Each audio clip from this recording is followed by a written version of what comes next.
Bonjour à tous, je suis Sébastien. Déjà, je vous souhaite la bienvenue sur ma chaîne. Donc voilà, c'est la première vidéo que je fais effectivement en visuel où on peut me voir. Vous avez déjà pu voir effectivement les différentes guidances, les créations que j'ai pu réaliser. Et donc là, c'est une toute première. Donc je m'excuse un petit peu pour le côté un petit peu visuel et tous les petits anicroches qu'il pourra y avoir. Je ferai au mieux au fur et à mesure du temps. Mais là, voilà, on va dire que c'est le moment, je pense qu'il faut que je me lance. Donc moi, aujourd'hui, je voulais vous parler effectivement de cartomancie. Donc je ferai plusieurs vidéos sur ce thème-là, en espérant que ce soit un thème qui vous plaise. Et en différentes étapes. Donc la première étape, effectivement, au niveau de la cartomancie, c'est déjà qu'est-ce que c'est. Donc la cartomancie, c'est le fait de pouvoir lire les cartes. Donc vous avez différents types de cartes. Vous avez le tarot, donc le tarot de Marseille avec tous ses différents dérivés. Vous avez le Rider-Waite qui lui va être un tarot anglo-saxon. Et ensuite, après, vous avez les oracles, tels que le Béline, la Triade. Vous avez aussi le normand aussi, alors qui est un petit peu particulier, tout dépend comment est-ce qu'on peut l'approcher. Et vous en avez encore bien d'autres aussi qui existent. Vous avez aussi, pour ma part, un tarot qui est assez particulier parce que pour moi, au niveau de... Et bien sûr, ce ne sont que mes avis très personnels, attention. Je ne suis pas détenteur d'une vérité unique et en aucun cas, je vous dirais que c'est la bonne façon de faire ou la bonne façon d'interpréter et qu'il n'y en a pas d'autre. Pas du tout. Ce n'est pas dans mon mode de fonctionnement. Donc effectivement, le tarot dont j'allais vous parler là aussi est très particulier. Pour moi, c'est le grand tétela. Celui-ci, il a vraiment la possibilité de pouvoir être lu en sens endroit et en sens envers. Pour ma part, j'utilise effectivement différents types de supports lors de mes consultations. Et aussi au niveau du groupe que vous avez pu voir effectivement sur lequel j'ai créé, qui se trouve aussi, vous avez une petite vidéo de présentation qui est sur ma page. Donc là, contrairement effectivement à d'autres praticiens ou praticiennes, alors après c'est un choix et des choix courants de chacun. Attention, je n'émets aucun jugement, hein. Surtout ne le prenez pas du tout dans ce sens-là. Mais pour ma part, en tout cas, effectivement, c'est le seul tarot qui pour moi peut être lu dans les deux sens. Pourquoi? Parce qu'il est dans sa conception en lui-même, il est fait dans les deux sens. Donc voilà, après je reste sur cet axe-là, mais il est tout à fait possible de pouvoir lire effectivement les cartes en droit et en vert, en fonction effectivement de son intuition, de ce que l'on ressent, et surtout de savoir effectivement de ne pas se perdre soi-même, parce qu'en cartomancie, effectivement, quand on apprend, alors c'est un art divinatoire, hein, mais on peut tout à fait apprendre la cartomancie. Bon, je ne vous parlerai pas de voyance là, mais je vous parlerai vraiment que de cartomancie, donc de la lecture de cartes. Là, on peut effectivement avoir différentes interprétations, et vous avez aussi plein d'auteurs et autrices, qui ont créé leur propre jeu, qui ont fait aussi des livres, etc. Et on apprend effectivement à pouvoir, au démarrage, à se mettre au niveau des auteurs.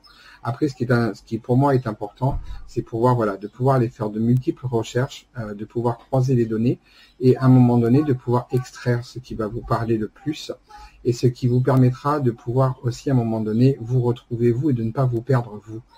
Ça, pour moi, c'est un point qui est important. D'ailleurs, je fais une petite aparté sur ce point-là.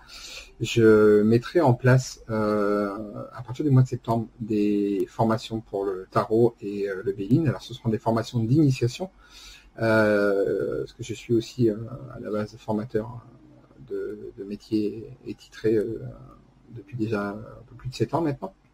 Donc voilà, je vous proposerai effectivement sur ces deux supports-là pour commencer. Et ce sera vraiment des formations d'initiation.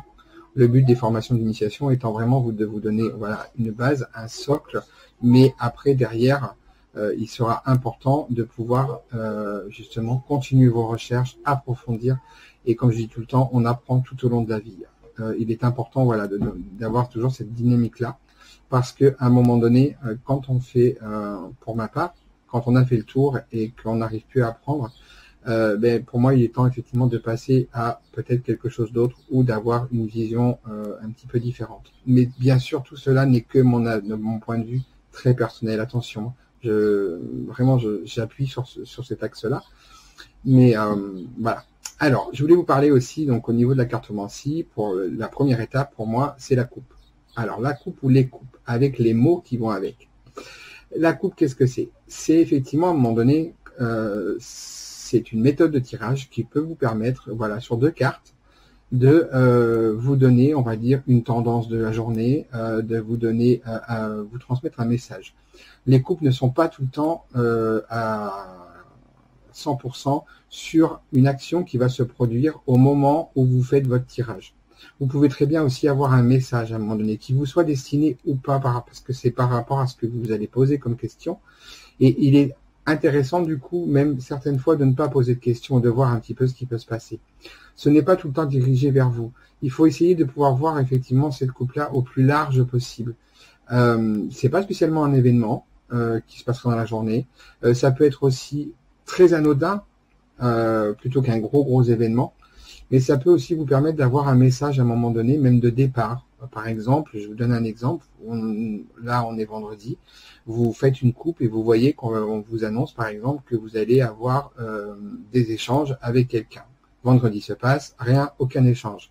Par contre, samedi et dimanche, là, vous avez des échanges. Ça veut dire que la coupe vous prévient, en fin de compte, un petit peu à l'avance, de vous dire, voilà, attention, vous allez avoir des messages et c'est à partir d'aujourd'hui. Ça va commencer aujourd'hui. Ça se met en place aujourd'hui. Après, il faut voir effectivement avec le temps.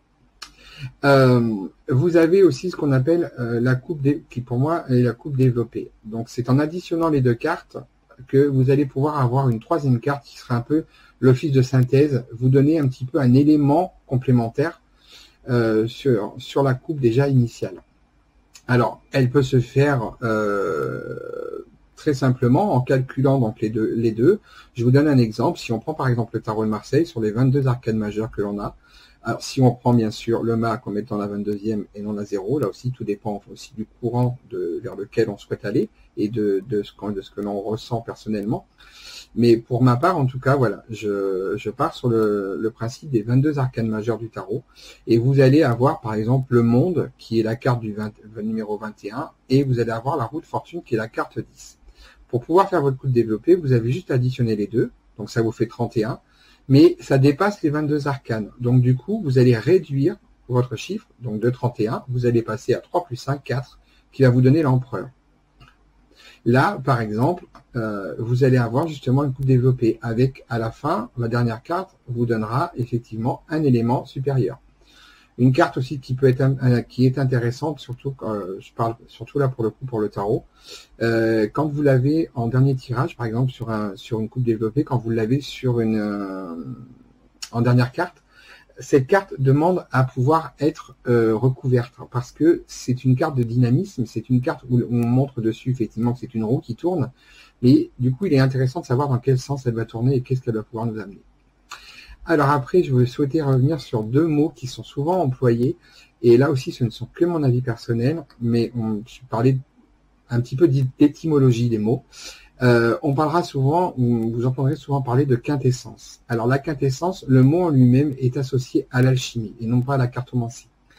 Vous pourrez trouver très facilement d'ailleurs hein, sur Google, tapez le mot quintessence et effectivement il est lié vraiment à l'alchimie. Et vous avez aussi souvent de fois un autre mot qui est employé, alors qui n'est pas du coup le mot développé, mais qui va être effectivement le mot occulte. Alors l'occulte, ça vient du mot occultisme, et là on parlera de travaux d'occulte. Donc après effectivement, attention, hein, je n'émets pas encore de jugement, mais je pense qu'il est important aussi d'utiliser les bons mots. C'est comme quand on fait effectivement une interprétation. Pour moi, les 2 points qui sont importants, même par rapport à la coupe, c'est de pouvoir justement essayer de garder la signification la plus globale possible de la carte, mais aussi, le plus important, sa valeur. De ne pas transformer une carte positive en négative et de ne pas faire l'inverse non plus. Voilà. Donc, au niveau des coupes, voilà un petit peu comment ça fonctionne. Donc, vous pouvez faire votre coupe pour la journée, pour le week-end. Vous pouvez aussi très bien, en posant une question, en faisant une simple coupe, par exemple, vous pouvez déjà avoir des informations. Voilà, donc c'était ma toute première vidéo. J'espère que celle-ci vous aura apporté des informations. Alors je vous invite à la partager, à mettre un petit like en dessous, surtout si ça vous a plu, et de pouvoir, surtout n'hésitez pas à me laisser vos commentaires. Et donc là je continuerai effectivement un petit peu sur les différentes étapes qu'on peut avoir au niveau de la cartomancie.